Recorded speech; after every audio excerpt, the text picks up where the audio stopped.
When I was younger, back when I still had friends, we used to play games like hide and seek together. It was fun for the most part, but there was always that one guy that gave us like 2 seconds to hide. At that point, hide and go seek just kinda turned into tag, and of course the hiders couldn't win.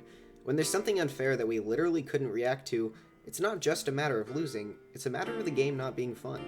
And this principle will carry over into the rest of this video's points. You're gonna hate me, but Sonic Mania really isn't fun for me. So let's try to answer the question, what makes video games fun for people?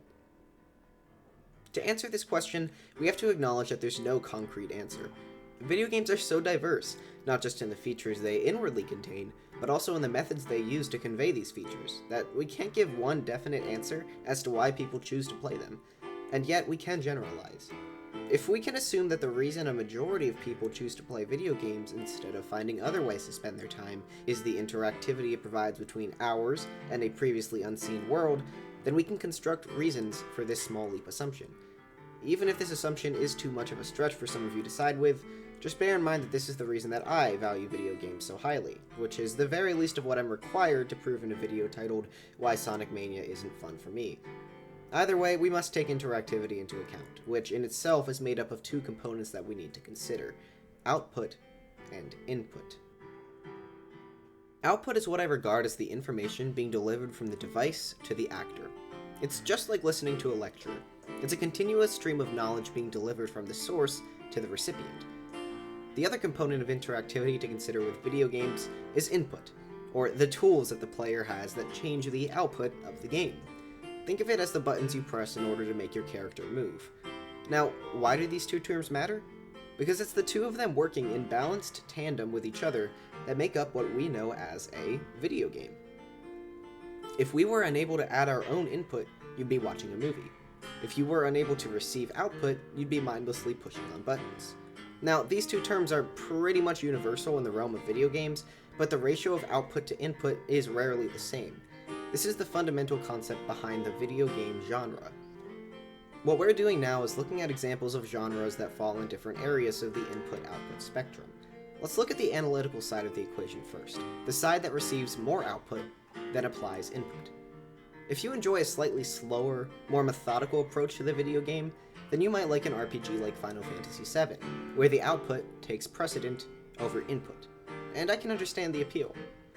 If we go towards an extreme end of the spectrum, we get games like Tardy, a story-based game, or Membrane, a puzzle game. Input is just an afterthought to aid in the analytics of the output. But let's take a step back and look at the input-based games, where reflexes are required after just a passive glance at output. A platformer is established on the fact that you see something, and then you overcome it, where the something that you see is typically a stationary hurdle for you to overcome. But then we go on to the extreme side of this spectrum, and we reach games centered around competition. This is where fighting games, or racing games, come into play. The amount of output that you see on the screen is minuscule, compared to the sheer amount of inputs necessary to keep up. But the one factor that all these games possess is that there is an input to output ratio at play. It's the balance between observation and reactive input. This is what makes the video game a video game. And if we were to violate these principles, it would cease to be fair, yes, but it would also cease to be fun. Sometimes it's done tastefully, like in Deltarune, where they rob all control from the player to instill a sense of helplessness. But sometimes it feels like it's done accidentally, just like with my experiences with Sonic Mania.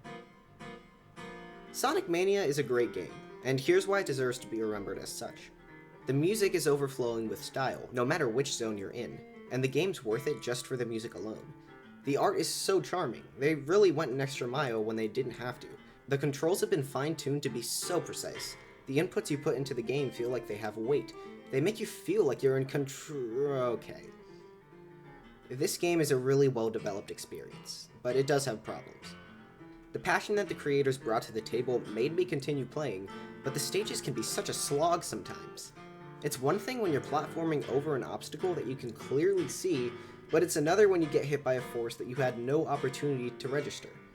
Of course, these are fringe scenarios, and this game functions perfectly well as a platformer, but Sonic separates itself from other platformers through the speed that Sonic has the potential to move at. The problem is when you're moving at higher speeds, you have even less time to react to what this game has to throw at you. It gets to the point where you literally have to be an inerrant robot to avoid some of these. To reiterate, when the game gives you a clearly defined problem, it's fine.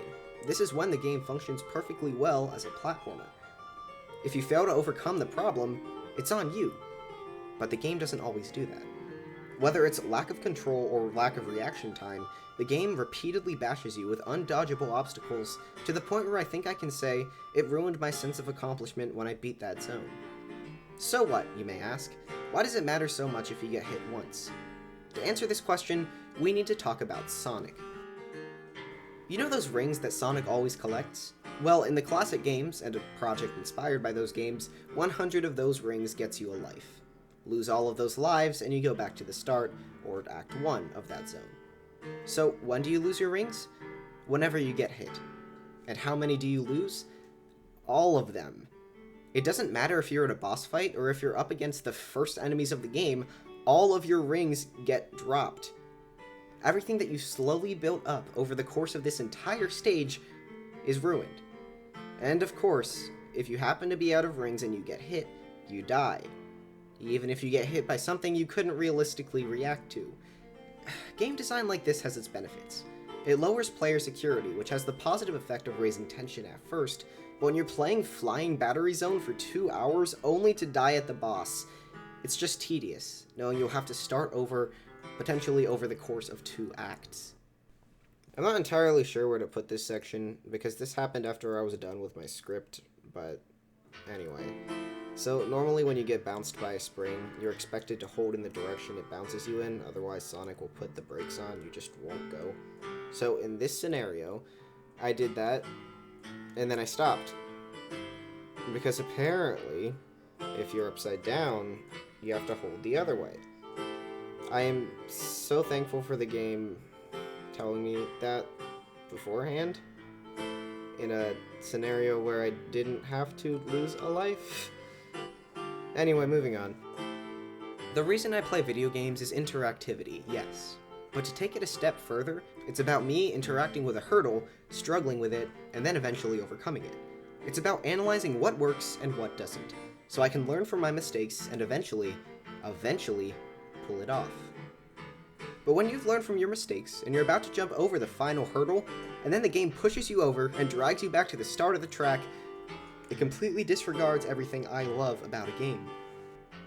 Sonic Mania is a good game that I found just a bit too tedious for my liking, but I still can't ignore the passion and the respect that the developers had for the original source material. So don't take this video as me disliking Sonic Mania. I respect the work put into the game. Take it as me disliking the source material that the game takes inspiration from. I guess I'm just not a Sonic fan. I always saw video games as a balance of output and input, a scenario where I could realistically come back from a defeat. But when you're it in hide and seek, and you don't give anyone time to hide, not only is it unfair, but it also isn't fun for the other players.